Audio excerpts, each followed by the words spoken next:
I think a good number are yet to come. The rain may have stopped them, but they will come in a few minutes. So we were talking about our worldview in the context of the law, or the law in the context of our worldview. Last week we very briefly discussed about Romans chapter 13, the most foundational passage on our response to the law and authority. Law and authority always go together. There is no law without authority, there is no authority without law. There may be law, but nobody to enforce it. So then law will be dead. There are so many dead laws. Even though they are made by the right authority, still they are dead because either there is nobody to enforce it or nobody wants to enforce it. So we talked about the nature of the authority, that it is government, that it is delegated. Their authority is only delegated. They don't have authority in themselves. The peculiarity of the delegated authority is that it can be taken away at any time. Delegation is never permanent, it's for a purpose.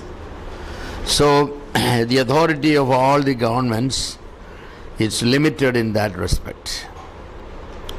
Secondly, we have seen that every subject, every person under that authority is required to obey that authority. Disobedience to authority is disobedience to God, the God who constituted that authority. So authority at any level, the smallest level in the home, like children to parents or wives to husbands, or to a much larger level in the church, believers to elders, whatever level this authority is, that authority is to be obeyed. Disobedience is taken very seriously by our God. So it is required that every citizen obeys the government. Then we have seen that governments are given this authority by God to execute righteous laws. Absolutely, governments or nations are not lawmakers. There is nothing called a lawmaker according to Christian concept. There is only law enforcement agencies. Laws are already made by God. The broad spectrum of the laws are made by God. Bylaws and articles and all made by government, so that God's law will be enforced. That's it. God's law says thou shalt not kill or murder. Governments have to make bylaws so that no murder will take place. And if somebody commit murder, then he will be punished. That's what. But nowadays we know that governments go ahead and make laws that permits murder, such as infanticide, abortion. No, that's murder. Governments are not given permission by God to make such laws. It's an encroachment upon divine law and upon divine authority, which is a very serious crime. So governments are to execute God's will upon its subjects. Anyone resisting God's delegated authority is rebelling against God and God's authority. And governments are given the sword by God to punish the evildoer. Those who violate God's law, God wants the punishment to be given by the government. For those who commit murder, for example, capital punishment. Those who shed man's blood, his blood shall be shed by man. The man, eventually we know that it is the government. So that's a capital punishment. There are other punishments, governments. Every country will have, civil procedure codes and criminal procedure codes, law of evidence. And all these laws are to punish the evildoer and also to protect those who are the victims of the abuses of others. So to those who do evil, the government ought to be a terror. That's what Romans 13 says. They are a terror. When people are not afraid about the government, when they do evil, that means the government is really not a government. When children are not afraid of parents when they do evil, that means there is no parental authority in that home. Though there may be a man called father or mother, but that's only a figurehead. Children do not have any fear for them, respect for them. So parents have to instill that fear in the minds of the children, because they are the duly established authority by God to exercise authority over children and to punish children's mistake. But it's sad to see that many parents have failed, sadly, I will say that. And governments ought to be the protector of the doer of good. They should be rewarding those who do good. Yes. So both aspects governments have to do. Those who are abiding by the law, they should never be terrorized by the government. Sometimes they do that for no reason. The police can stop you simply because they want some money. And they sometimes say that. They will simply say that. That's it. Why did you stop me? Pay 200 rupees. It's a form of extortion.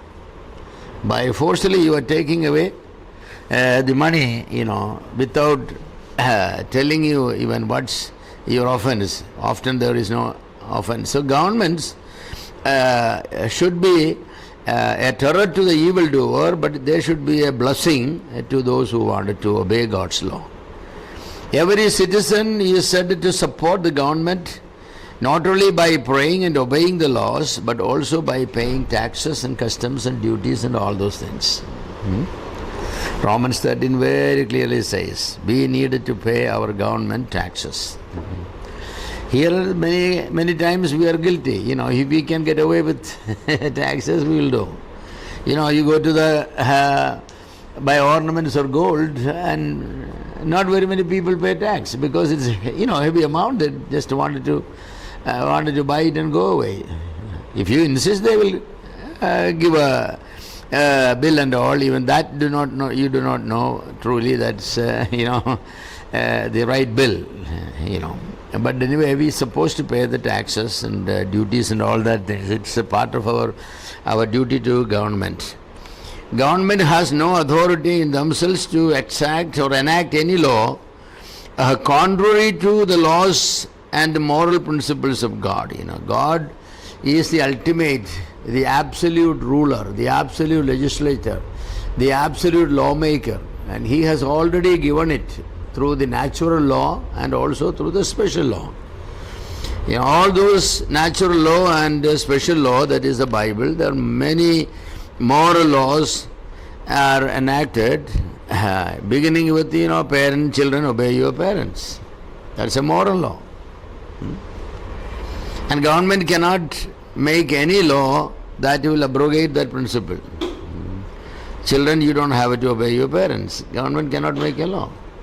Parents have to bring their children in discipline, including corporeal punishment, using the stick, the Lord. But governments have made the law that, parents cannot punish their children, Well, that's wrong. Should a Christian obey? A Christian need not to obey it. That's not disobeying the government. That is disobeying the wrong, law of the government. The government is not given any authority to make such a law, and when they make such a law, just like Daniel or Shadrach, Meshach and other people have resisted or refused to obey such laws, we should refuse to obey. But then if we refuse, they will give us punishment. That we gladly accept without challenging. Just like the three boys, when they were thrown into the furnace, they did not resist. No, they did not. The government has the authority to do that. That's a misuse of authority, but yet they did not resist. Daniel did not resist when he was put in the lion's den. So if we spank our children and the police take case against it and they put in jail, gladly you should go to jail. We should not stop punishing our children, fearing the punishment. No, we should fear God and obey God's law, and we should gladly take. But The caliber of our believers is not of that. Believers, they would rather obey the government, avoid the punishment.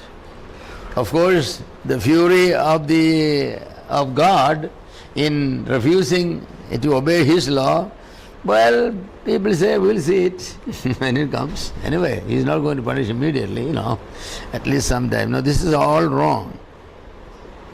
So what we say, government's legislative authority is limited.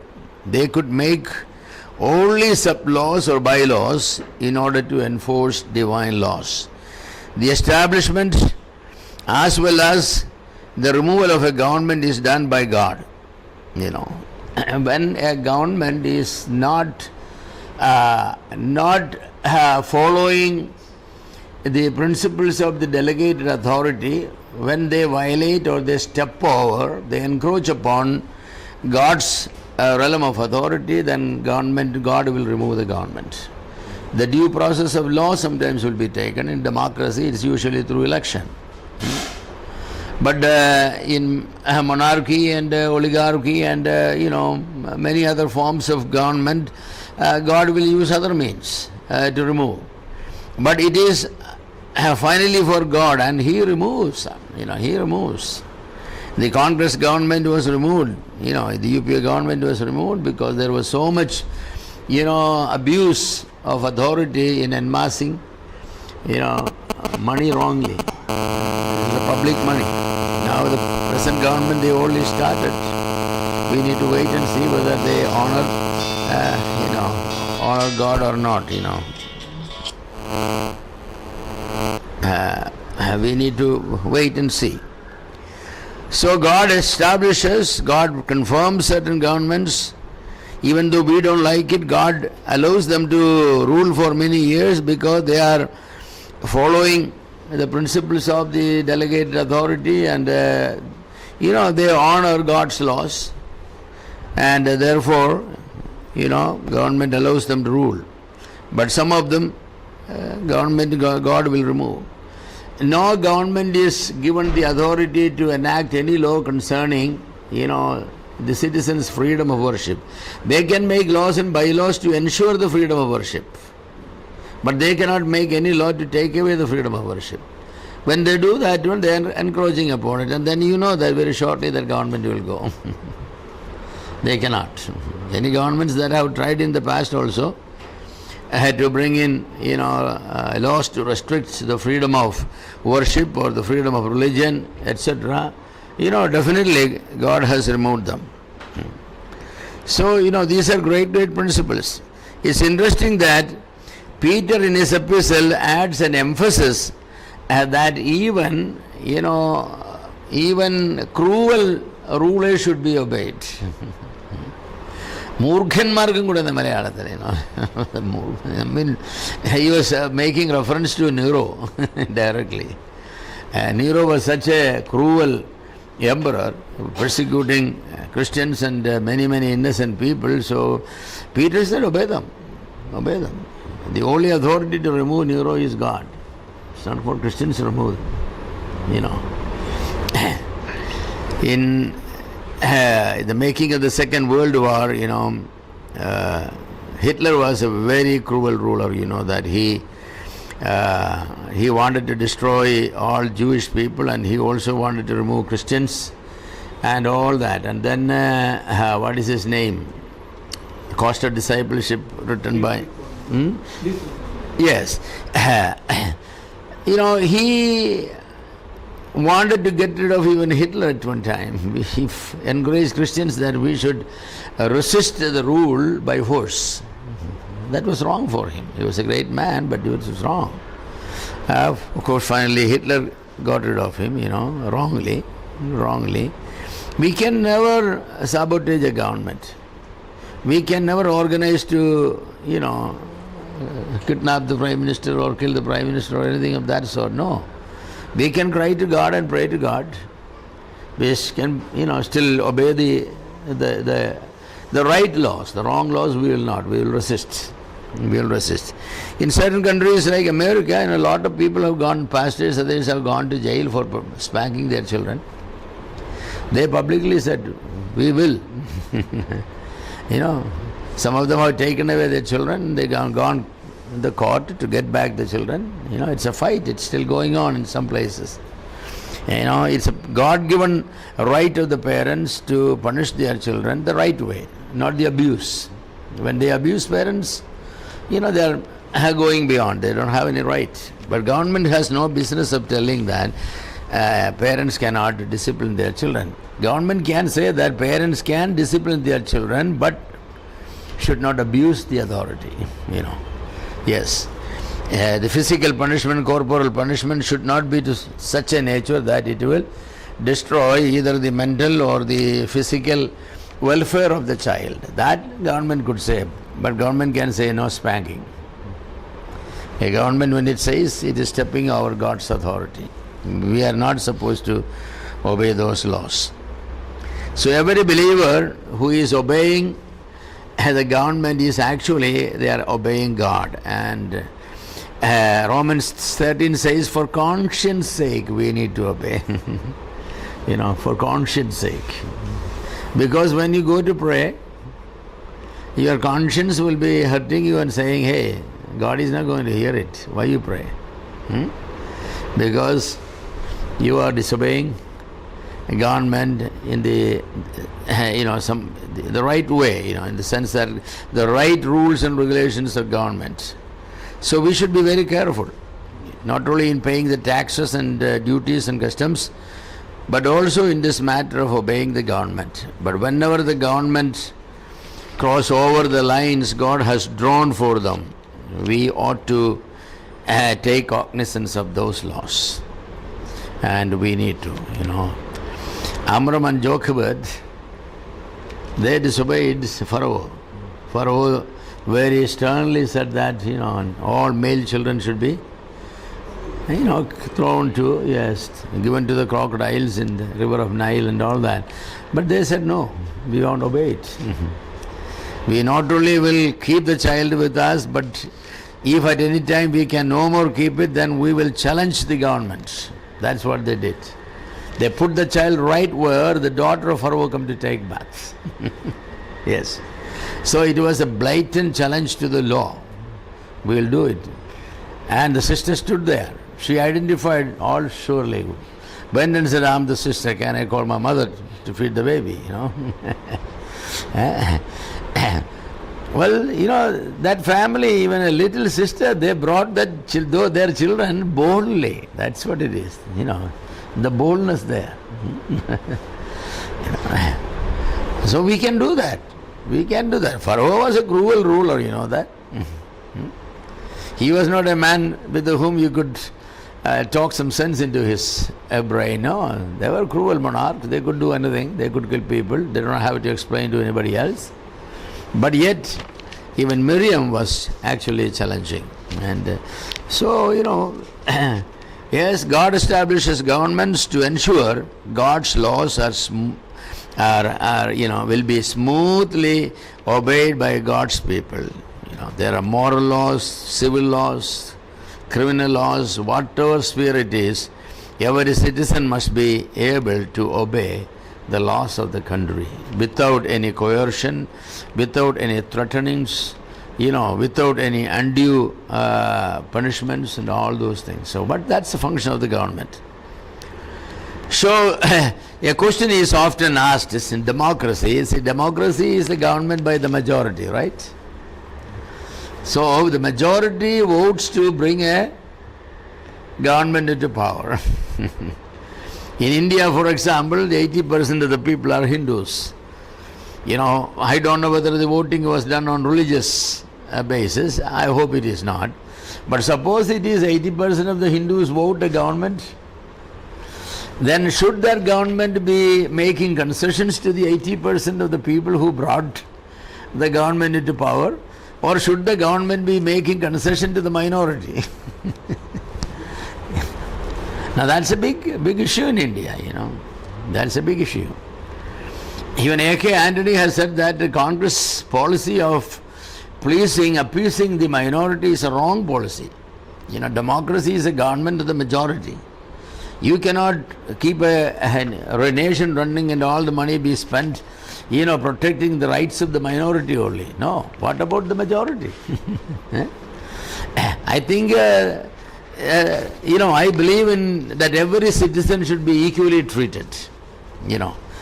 There should be, economic reservation, such reservation so that everybody will be equally cared for.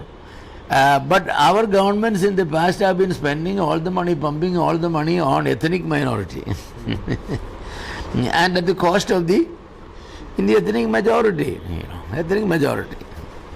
The upper class Hindus and even the Christians, we don't have reservations. We cannot get any jobs because all the jobs are taken away by the ethnic minority. That should not be the basis. There should be ways to bring them up, but not at the cost of the one. So this question, should government be making concession to the majority? Because the majority has brought the government into power. So this whole matter is debated everywhere. Is it wrong for the government to make concessions to the majority? Is it? Well, I can say that once a government comes into power, it is not the government for the majority or the government for minority. It is the government of the people. Right? Because democracy is not the government of the majority for the majority by the majority. It is the government of the people for the people and by the people. So we have to see it in the right perspective that every citizen must be given, due portion in wherever it is. Government should not be favoring one religion over the other religion unless it is a theocracy. My fear is India will move to theocracy. Nepal was, but now it's no more. I think they have taken away the theocracy there. It was a Hindu nation, but now it's a secular nation. India is a secular nation today, but definitely is some quarters want to make it a theocracy. Then the rule will be by whatever religion, stands out. Pakistan is a theocracy where Islam is the religion. So when it becomes a theocracy, definitely anyone who does not belong to that sect of religion or belief, they are going to suffer. They are really outcast, just like in Israel, It's a theocracy, that means only Jewish people. Anybody who is a pagan? No, they have no right there. Even if they are allowed, they should be the slaves and to do menial services to the Jewish people. That was the only permission. You should make them slaves. But drawing your water and cutting your wood and, hard labors. So that sort of a thing could come to India also. If that comes, what should be the response of the Christians to the government? That's a big question. In a theocracy, actually, certain sections of the people cannot exist. In Muslim countries, theocracies, every non-Muslim, of course, Gulf, they give visas for work and all, but you apply for citizenship, you cannot get it. If you get citizenship, in places like Dubai, UAE, I think they give limited number of, but you go to Iran or you go to Saudi or somewhere, you cannot. You have to become a Muslim. If not, you cannot. When Ayatollah Khomeini, that man has come, he said that every non-Muslim will be given 3 years or 4 years to become a Muslim. If not, the choice is leave the land or be executed. That's it. Beyond that date, you wanted to continue, then you will be killed. Otherwise, you can leave the country. So this sort of problems come. This is all governmental problems. When the law, we are talking about law, what provisions, what our responses we have, how will we respond to the law? The Muslims, the Christians, the Sikh, the Jains, and other minorities. Should the government be arming the majority against the minority? How could the government be neutral in ruling? Shouldn't the people feel that we are all citizens and our rights are guarded and our privileges are allowed to be enjoyed by us, this is very major problems, and I hope that we will pray hard so that India will remain a true democracy of a secular state, not a religious state. If that happens, then so Christianity being a minority in India, to what extent we Christians could influence the government is a question. That's in a theocracy, of course. If it's a Christian country, all believers can get involved in government because it's a Christian country. But in a secular country where Christianity is a minority, born again Christians are 0.5%. Nominal Christians, including all everybody, what 2.5%, 3 or 4%. Some accounts say up to 4% maybe, but but still 96% are non-Christians. So we Christians, I think, should not be involving in politics as such. But our next subject is politics, so we'll talk more about it. So what are we saying? We have a Christian perspective of law. The Christian perspective of law. What is that? I think we Christians need to understand that Christian perspective of law, then only our worldview will be correct. There are 5 major pillars upon which this Christian perspective of law is built. They need to be understood very firmly by every Christian. The 5 pillars of our Christian view of law. The first one is the analogous nature of the law. That is, our God is a lawmaker, is a person. God is one who makes law, and he systematically orders and executes the law. And a portion of that execution he has delegated to man, to different governments. The analogous, analogy, the analogy. Analogous means, yes, and analogous watches and all that, many things. Scientists should be better aware of that one. So our law is on the human level, we see the law in the light of divine law. There is the absolute lawgiver. He has all the laws, under whom there are governments. To these governments, God has delegated a portion of His authority, actually, over the citizens in executing the law. And God said that, okay, I am the absolute authority, but I'll give you this privilege, that you rule the people for me. That's what delegation is. So whatever they make the law, we must see that law to be analogous to what the divine laws are there. If these two cannot be concurrent, congruous, then it's not valid. God's law says thou shalt not kill, and man's law says thou shalt kill. God's law says thou shalt not commit adultery, but man's law permits adultery. God's law says that thou shalt not covet, and man's law says do it. God's law says children obey your parents. Man's law says no, you don't need to.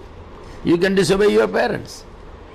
So the Christian principle of law is that any law that is made has to be analogous to the divine law. That's a pillar upon which. So we judge the correctness or the wrongness of the law by judging whether these laws are analogous to divine law. Every Christian ought to make this judgment. Is this law? That means we Christians need to be very carefully following the law-making process. When a law comes to the parliament or the legislative assembly, we should not be saying, hey, that's their business. No, we are here. We are here to judge those laws. We need to educate our people about the nature of this law. This is a law that is in harmony with the divine law. Therefore, we must support it and obey it. Or this law has these weaknesses, and we must represent to our MLAs and MPs that these provisions should be amended because it encroaches upon the moral laws or the bigger law of God. We can write it to our MLAs and we can write to our MPs. We can write in the editor's column and everywhere. We should not just keep silent. Because we have that God-given responsibility for all these things. We are not here simply to go make some money, work and make some money, buy some rice and some salt and some vegetables and feed our children. No. Yeah. We are God's representatives on the earth. We have these responsibilities of judging the law. Judging the law. So we need to know that. So the analogy, the analogous nature of the law is very, very important. So many laws absolutely contrary to divine laws. The two cannot exist, only one can. And we know that God's law will exist. That's why God removes governments.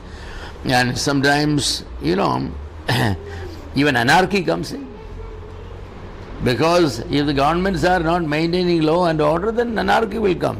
Sometimes the military will take over and citizens will suffer because when they were to raise their voice against it, if you keep silent, then the time will come where your voice will be silenced.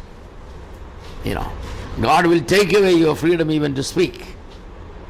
That's when we all get so upset, and God, why you are doing it? God said, I'm doing it because I gave you opportunity to speak. You did not speak.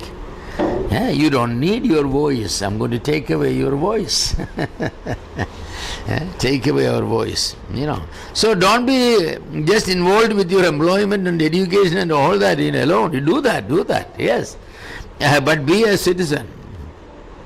Our citizenship rights, civil rights, our civil duties, civil privileges, they call for us to make, judicially make judgment upon the different laws and the rules. Some of them are draconian laws. We should resist and expose them and show our people. So God's character is the law of the universe. God's character is the law of the universe. There's a law of the universe. All laws must respect divine virtues, divine characters. Yes. Law simply represents the will of God actually. Divine law, they represent divine will, what God wants. And human laws should be honoring the divine will. So the bylaws and the sub-laws are made so that the divine will be executed without any coercion or resistance. So we have to make these judgments. I think the Christian community has been guilty of this, honestly. Especially the more evangelical you get, the less interested you are in the process of law. The more evangelical we get, we less, We tell our children to keep away from politics, and I'm not saying we should run for the office or anything. No, we should discuss in our home, some of the laws they are, bringing in the parliament, the danger of it, why we think this law is wrong in the light of the scriptures. As Christians, what we should do. As a family, Christian family, what is our responsibility? So in our family prayer, we should include also, Lord, this law they are bringing in the next parliament, this law is against your law, and therefore we want this law to be defeated, or the respective people should cancel it. We don't want this law to be passed because it encroaches upon your will. As a family we should pray. And you think that if every family will be praying about these things, then God won't do something? The thing is, sometimes governments make laws against Christians. Who is responsible? Only after the law is passed and made, President signs it and becomes law, then we start. Then we start murmuring and all those things. God is asking, where were you all this time? This did not become a law within fortnights. There is a process of law making. What were you doing? And other people, they do it. They represent their viewpoints, They represent their viewpoints. We need to. So, teach our children. Even of the elders and those who are Bible teachers, they must occasionally have a seminar on, these matters, our seminar on our civil rights and civil responsibilities, our duties to government. What are the laws that are contrary to God's nature? We should educate our people. That need not to take our time for the ministry of God's word on Sunday morning, but on a special day we can have a seminar where the people could be, invited, and even this thing. Our people need to be educated. The second pillar of the Christian concept of the law is the moral nature of the law. The moral nature of the law. If a law in itself is not moral, there could be neutral laws. Today we are all driving on the left side and people are walking on the right side. That's a law. Okay. Many people think that we should walk also on the left side. No, we should walk on the right side and we should drive on the left side. Tomorrow the parliament could pass a law saying that all drivers will be driving on the right side and people will be walking on the left side. There is no morality in it. Of course, there is a lot of misuse of money because all the driving of the vehicles, steering has to be changed from one side to the other side, and so many things have to be changed. But there is no moral nature in it. No moral. Though people will be talking, oh, that's very wrong for the government. See what inconveniences. Laws are not judged by simply inconveniences. We should be looking at the moral nature of the laws. So many times, the moral nature, the justice, righteousness, love, truth, mercy, and all those things, the laws are to uphold all these values. Do the laws support this moral nature? Our God is a moral being, not an amoral being or an immoral being. Our God is a moral being. All His will is moral. നമ്മുടെ ദൈവം നിർഗുണനൊന്നുമല്ല, ഗുണങ്ങളുള്ളവനും ഗുണങ്ങളെ ഇഷ്ടപ്പെടുന്നവനുമാണ്. So when we have such a virtuous God, every law has a virtue in it. When it must have a virtue. You cannot support a law simply because, personally we may not be, hurt immediately. But if a law is not moral, it affects any justice or any righteousness, any truth, any mercy.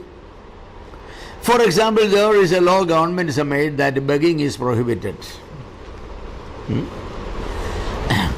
But what do you think about that law? You can prohibit begging if every citizen is provided the need. They don't have to beg.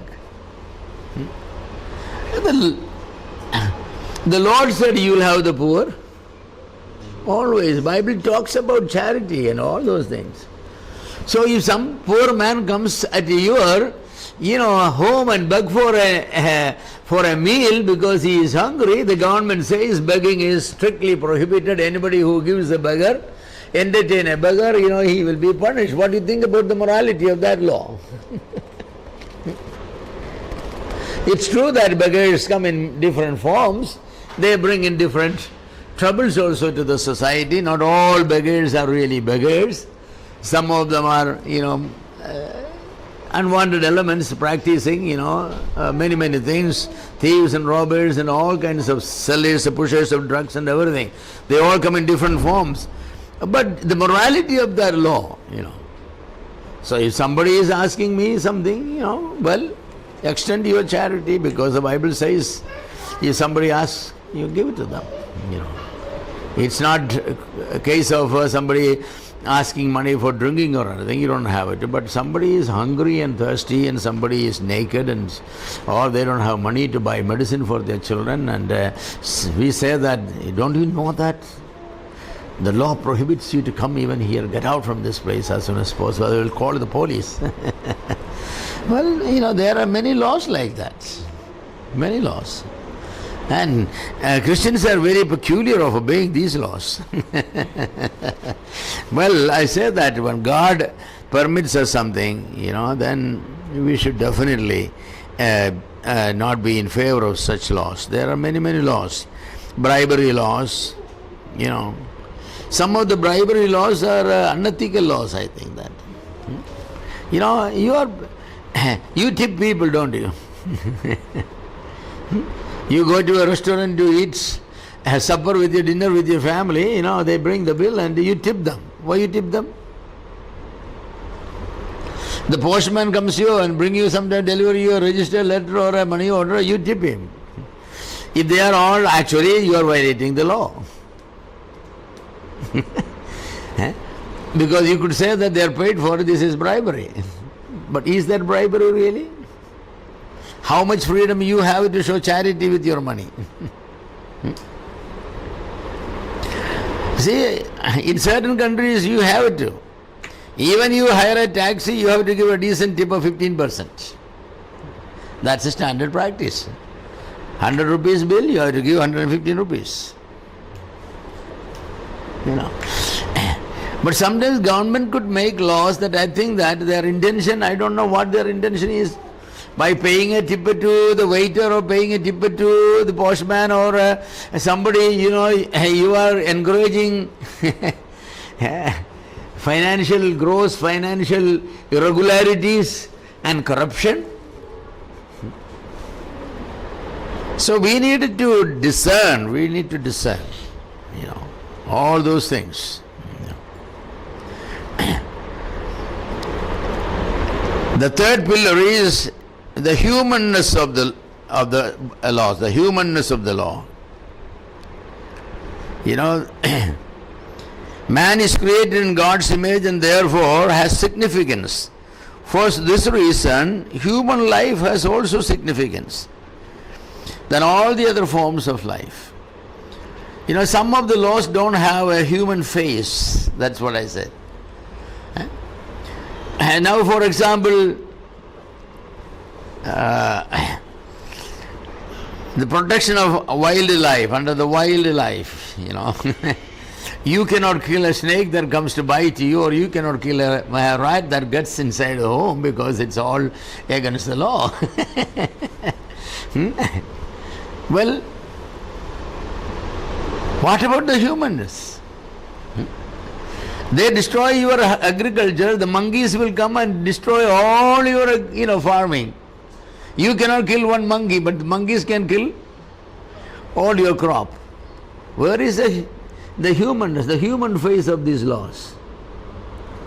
Our present Prime Minister Modi was right when he said that, what did he say, that let our people have good toilets before?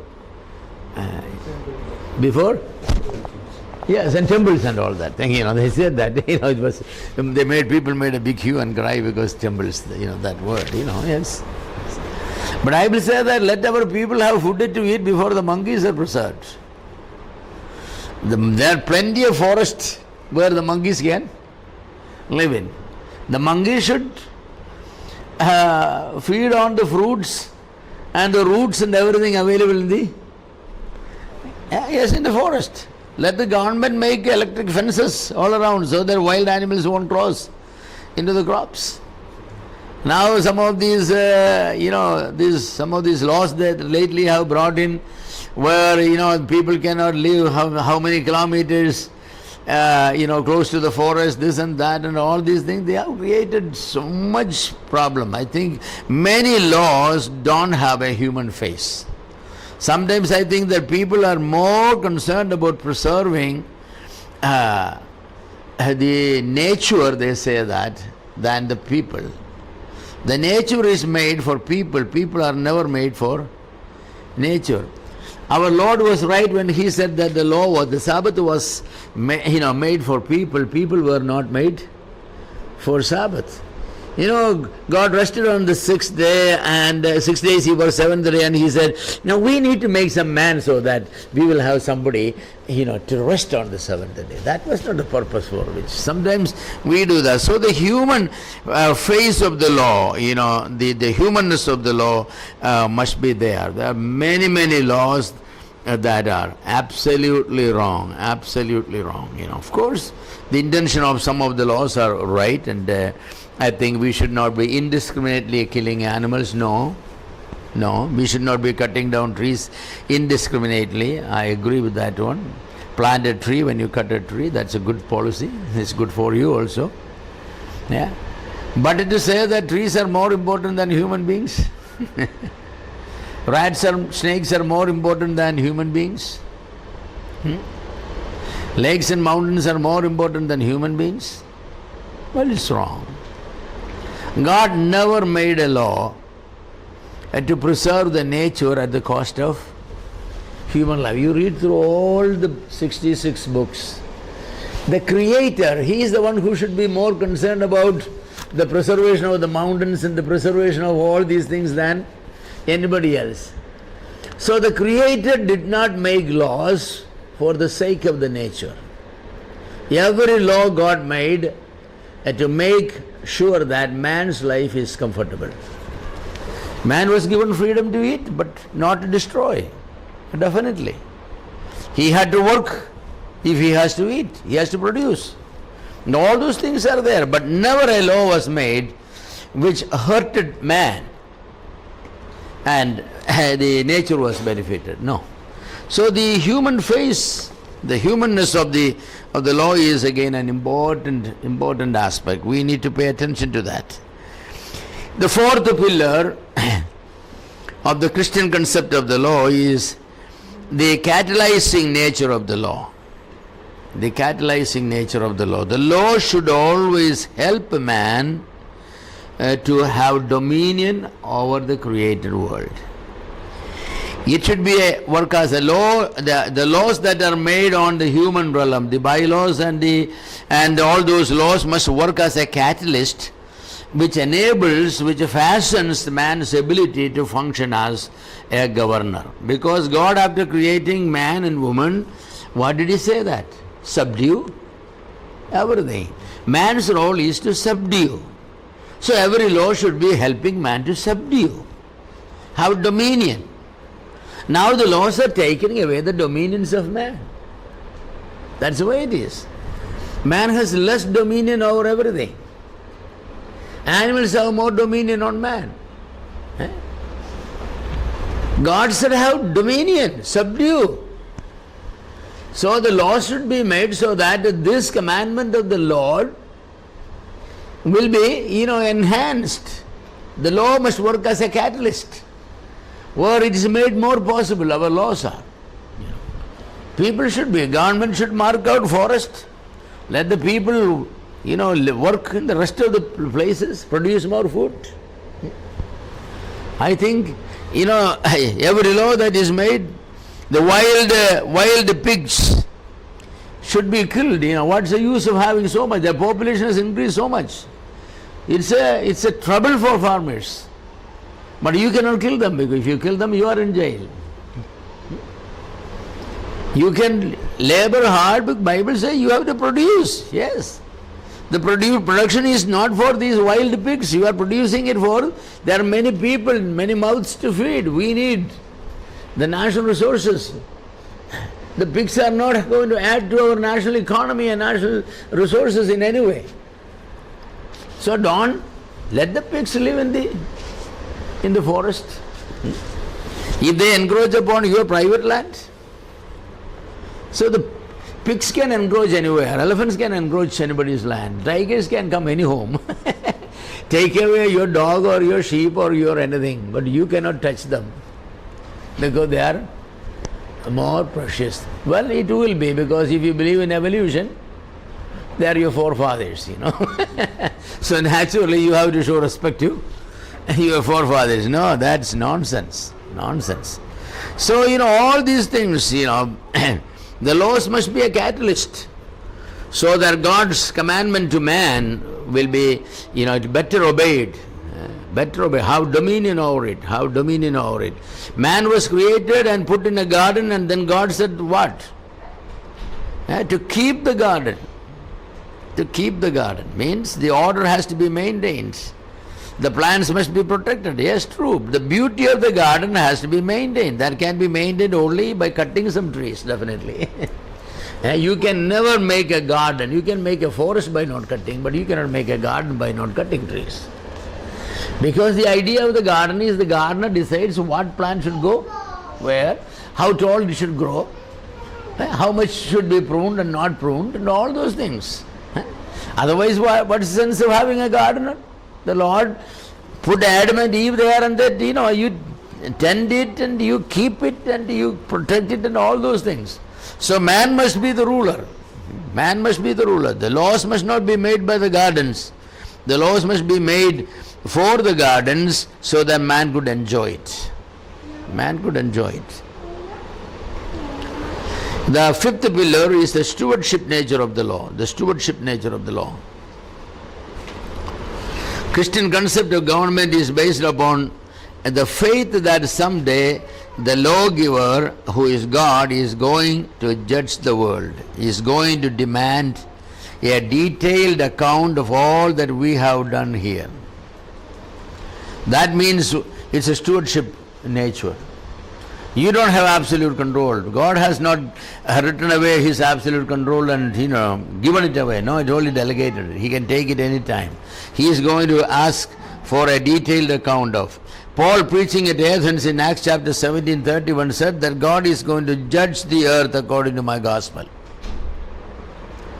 Through Jesus Christ. Everything. Everything. To the extent that whatever you do, eat or drink anything, you must do for the glory of God. So that's a stewardship responsibility. We are to safeguard the glory of God. The judgment is based upon standard of good and evil.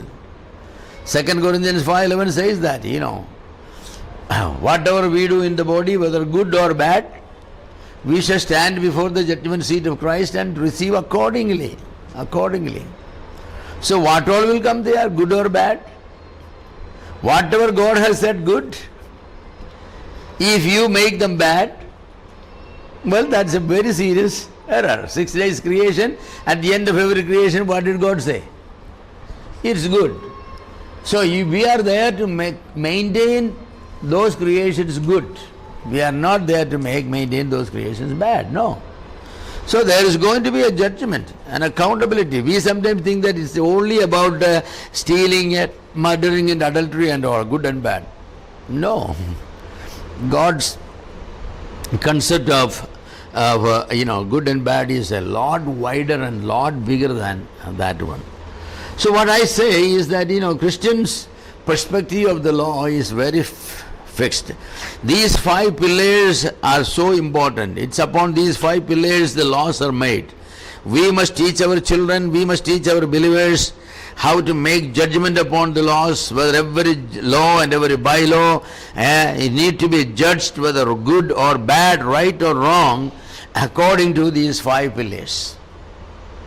We are not there simply, sitting and saying that, oh boy, it seems like things are going bad.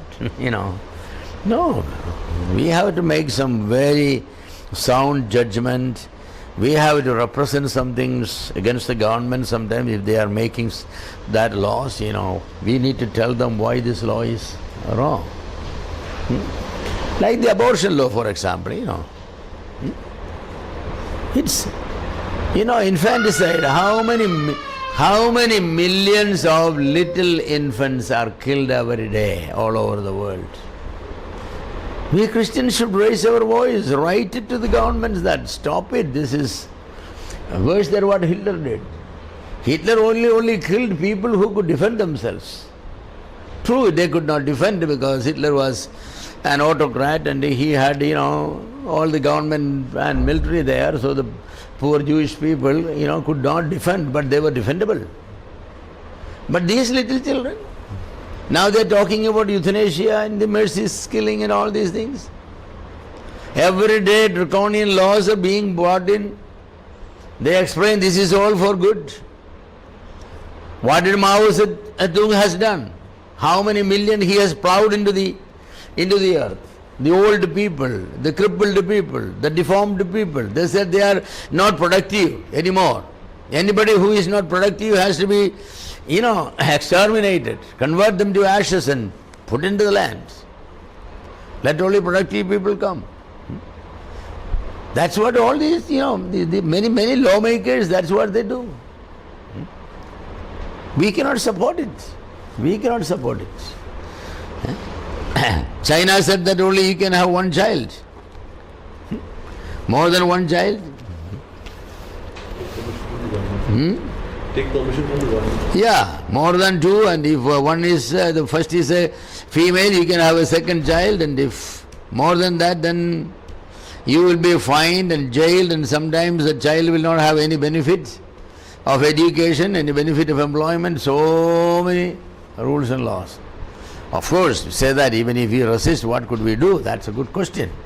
But we can cry, we can pray, we can raise our hands, we can raise our hands. So this is very, very important, the Christian concept of the law. I need to operate on these 5 principles. To the extent nations and governments acknowledge these principles and govern, then those governments will be blessed. If they violate these principles and make laws and govern people, then those governments will suffer. Yes. God does not expect every government will be a Christian government. No. Everybody is not a Christian. And we know that, everybody is not going to be a believer in the world. The non-believers are going to outsmart the believers. But morality and ethics is for everybody. It's not for Christians all. Morality and ethics for everybody. Children obeying the parents, husband-wife relationship, not committing adultery, not murdering, not stealing, not lying.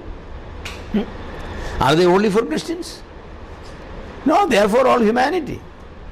So any government honors these laws, and there is that moral, ethical decorum in the day-to-day living of the citizens. I tell you something. God will bless their government socially, intellectually, materially, in every sense. Does not mean they will be taken to heaven because they were moral people, no. But those governments will be blessed. You look at many governments. Some of the European countries were blessed because of this. They had Judeo-Christian ethics they had. Though they did not have Jesus Christ. Though they did not necessarily follow, the preaching of the gospel, but they had. But now they start rejecting it. They start rejecting it. Adultery is given a new definition. Murder is given new definitions. Stealing is given new definitions. Everything is new definition. What is traditionally murder is no more murder. Because killing a baby is not a murder. Euthanasia, killing your old parents, is no more murder. So we need to redefine. Two mature people with their consent will practice immorality, that's not adultery. So adultery has to be redefined. Police cannot interfere in it. So everything, the new morality and the new ethics have come, they are redefining everything, and then what were we are heading to? Our children in the campuses and everywhere, they are going to be in the psychology classes, sociology classes, and all these classes, they are going to be taught this new morality and new ethics. We need to question it.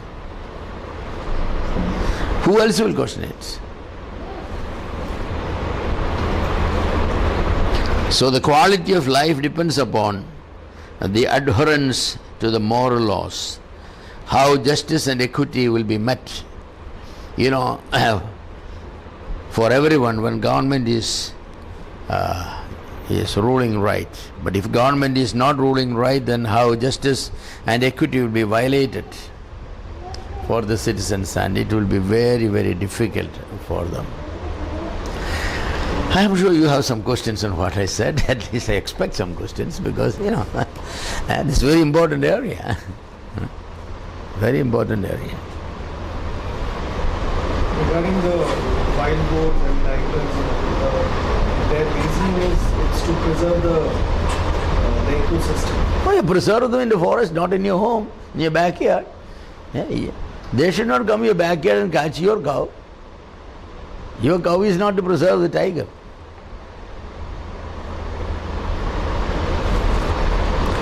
In most of the Christian countries, I know that if any wildlife or anybody encroaches upon your private property, you can shoot them.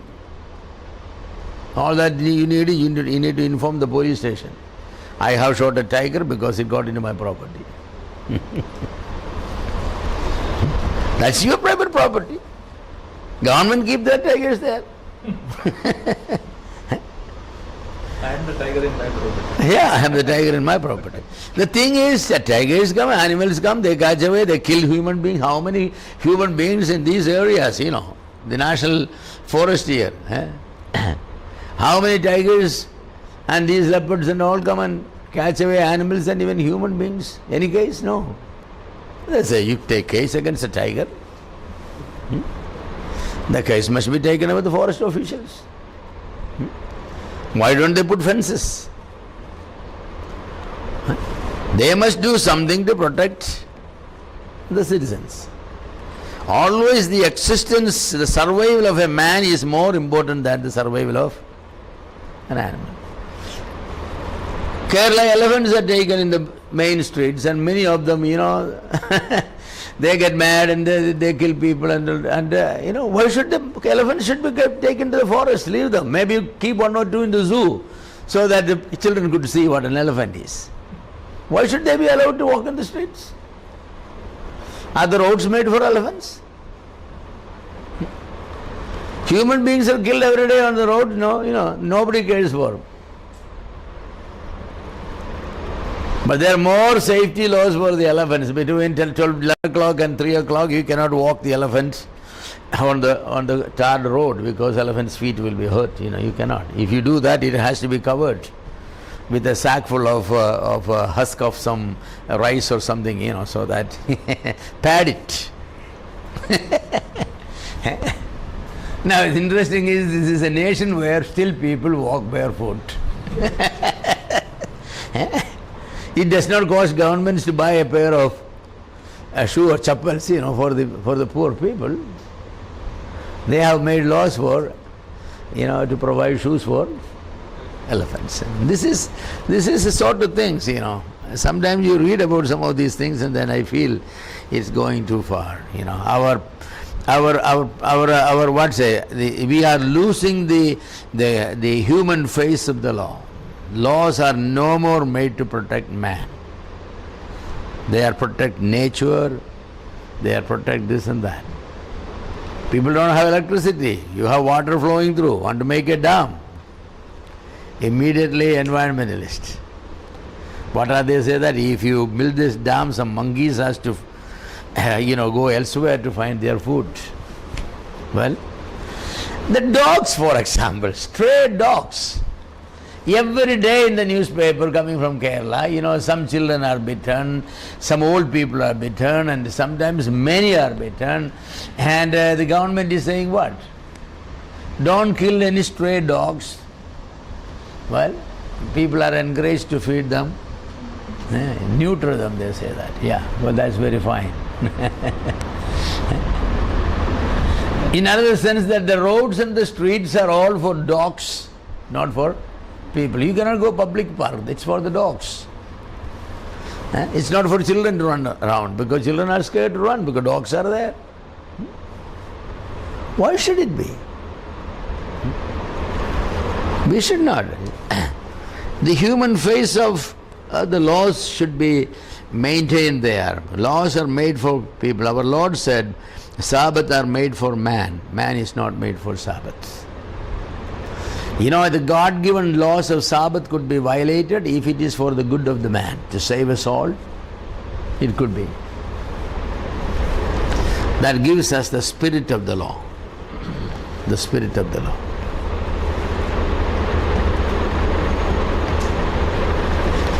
Anybody else? Resisting the evil thing of the government. Government makes evil law. You can resist only in the Christian way. You cannot organize bandh and destroying properties and all. There is you can represent your views by writing to them and mass petitions, such things.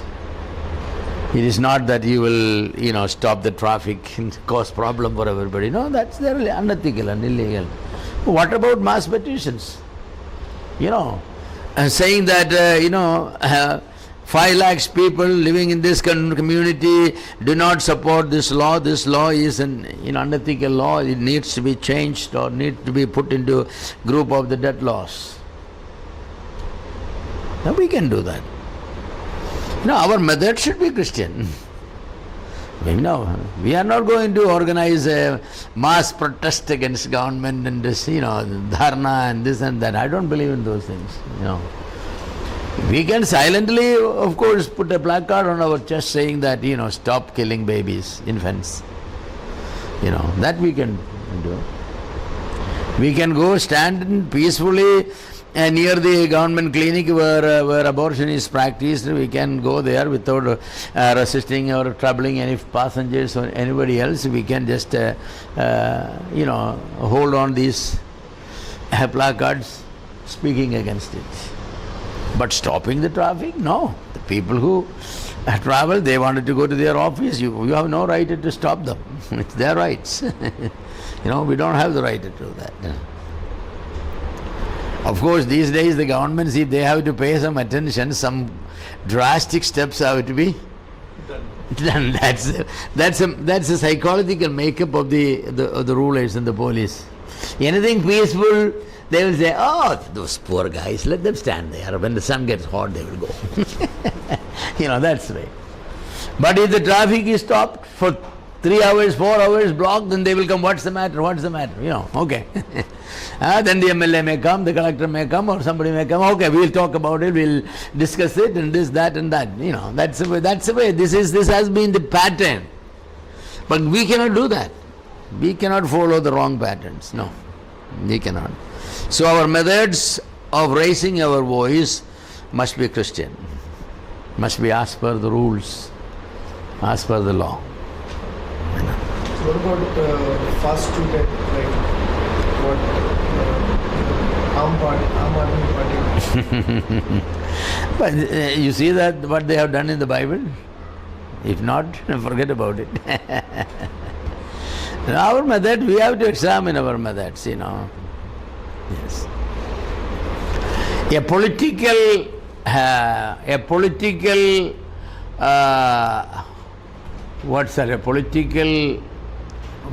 creating a political movement to torpedo the government is unethical.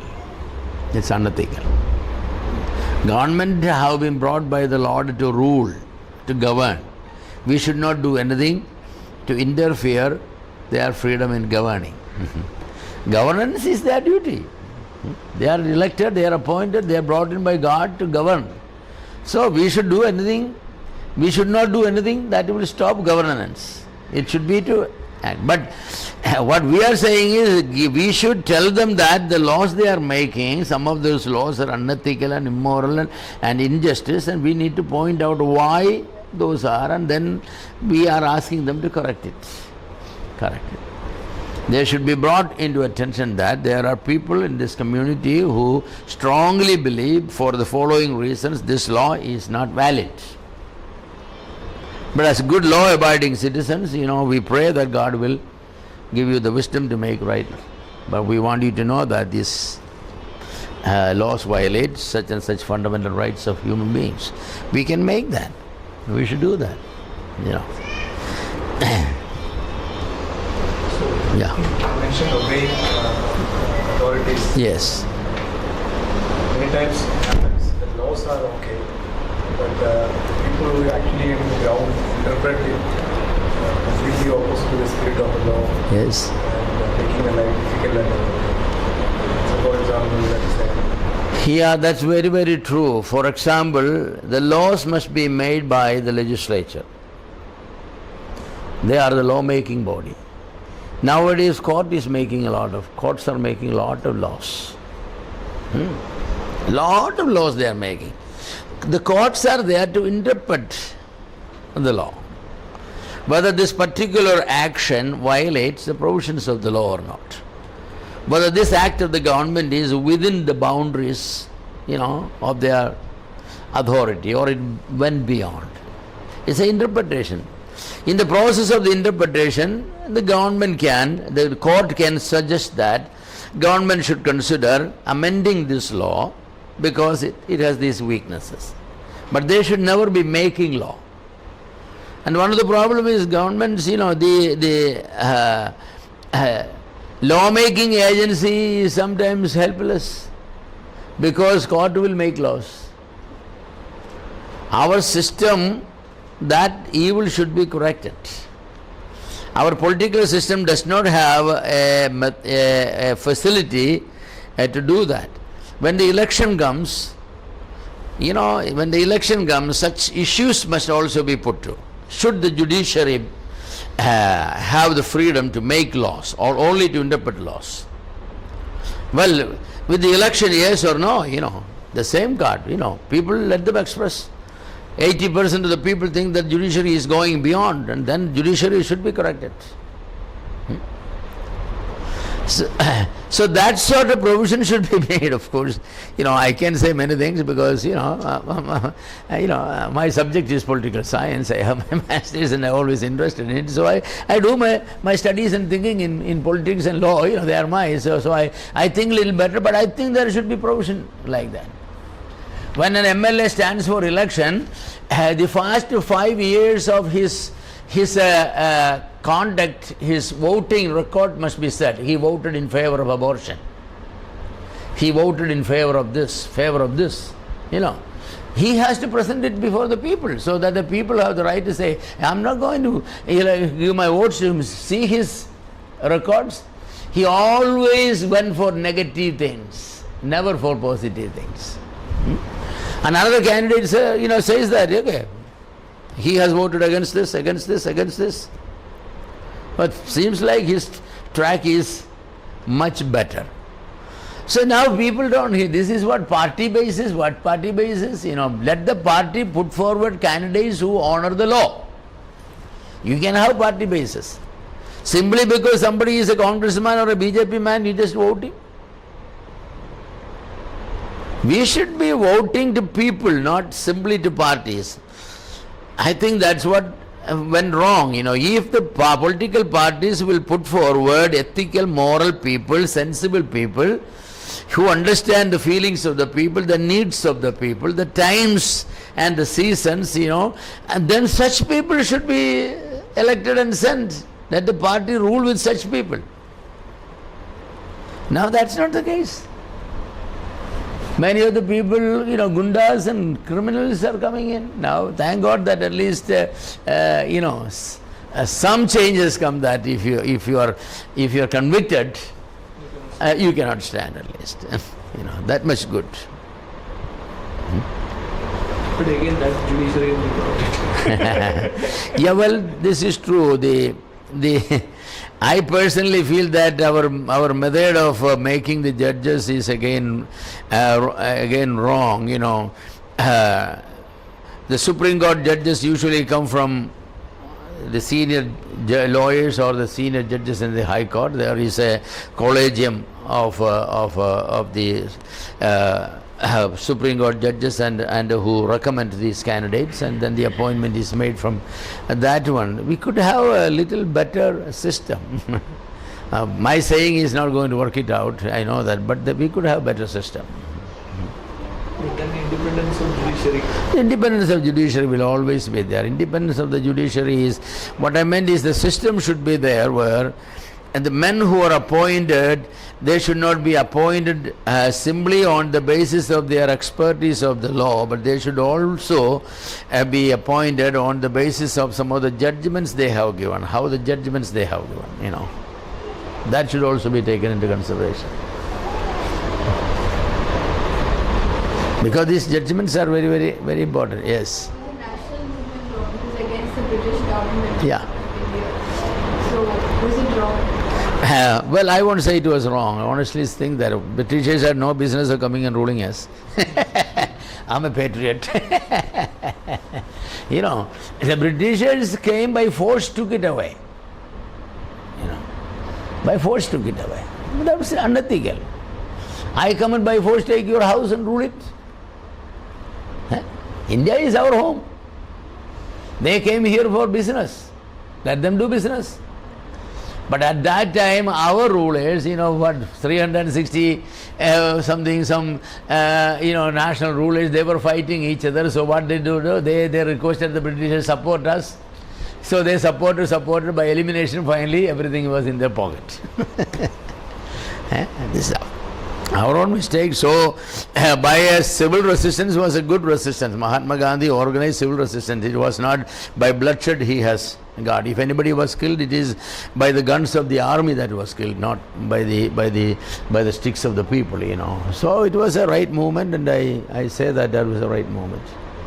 It's a unique one. It was a unique one, yes.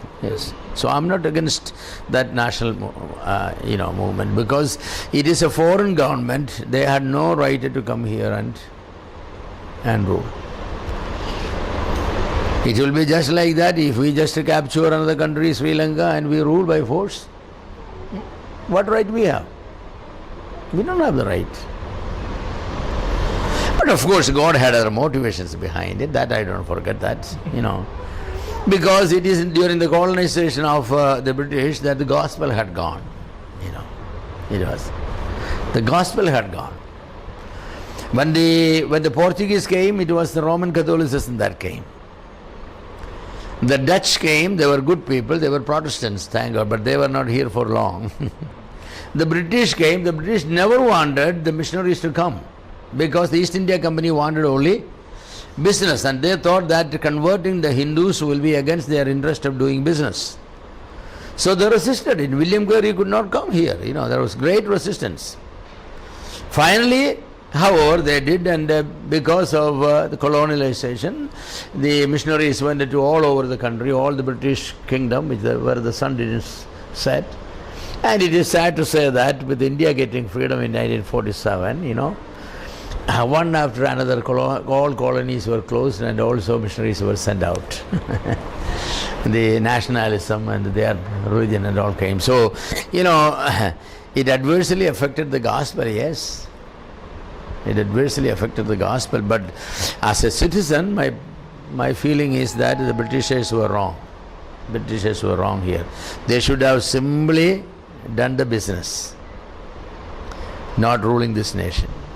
So Mahatma Gandhi and the freedom movement has done a right thing, that peacefully they have taken it back. Yes.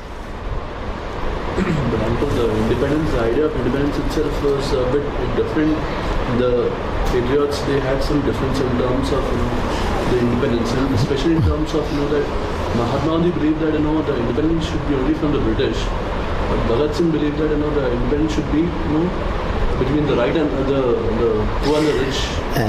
That is true. That is true. Is India free? That's a question. Politically, we are independent, but there are many slavery still existing. That's a process of the renaissance of a nation. It should be going on, but it's never going to go. It's never going to go. Absolute equality before law is there only in voting. Every man, whether king or whether he is a rich or poor, he has only one vote. Jawaharlal Nehru did not have two votes. The Supreme Court Chief Justice has only one vote. That's where the equality comes. But in every other situation, where is the equality? So bigger drastic step would have taken that. Well, it could have been taken, but it's impossible. That will lead to great bloodshed. Even today, with all the laws and rules in favor of bringing up the lower caste people, what's happening in the villages and all.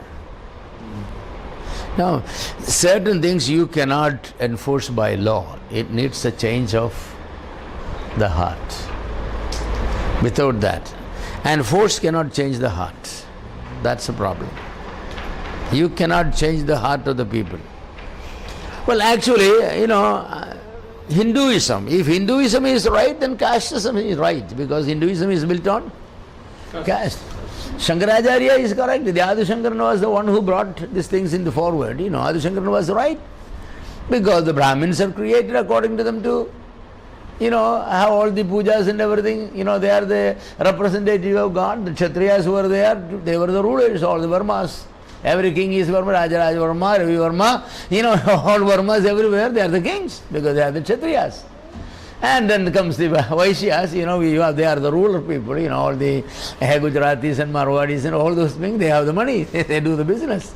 And the rest of the people, group were the the last, But the Ambedkar didn't know what to do with the other people, so he said that scheduled tribes and scheduled caste, a terminology he has made. Well, he did a good job. What else he will do? Because they are not Hindus. Hindus are only 4 castes. Only 4 castes. These people don't bring to the caste. They are not caste people. So they were put in the scheduled caste and scheduled tribes. They don't belong to this one. Now all those people want to make them Hindus, because the majority of the Hindus will be increased. Actually they are not. They didn't have any of the Hindu gods, they didn't have any of these things.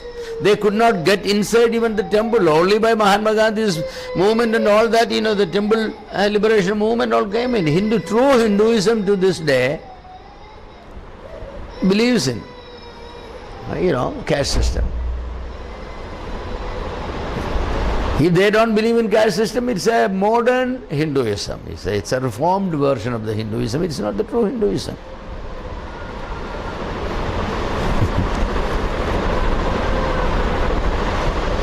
So you cannot change those things. They are going to continue to be there. You can make them economically better, but you cannot make them a Brahmin.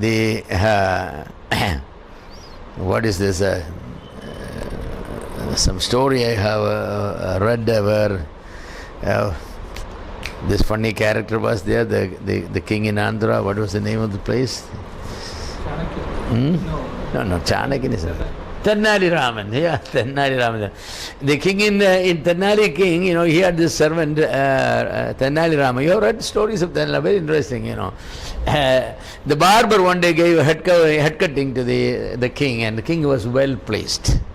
So then asked the barber, what do you want, your desire? Ask me. He said, I want to be a Brahmin. I want to become a Brahmin.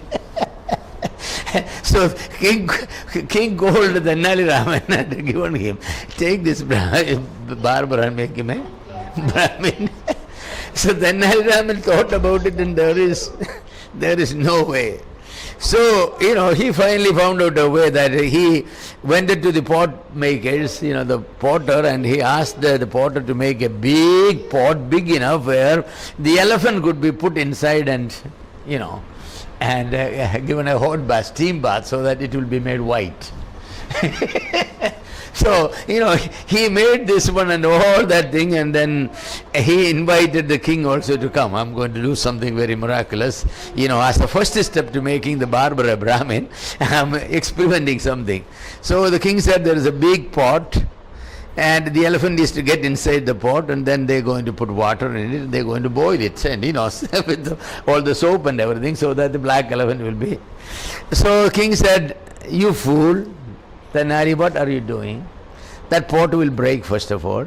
Secondly, the elephant will never be get white. He said, you think a barber could be made a Brahmin?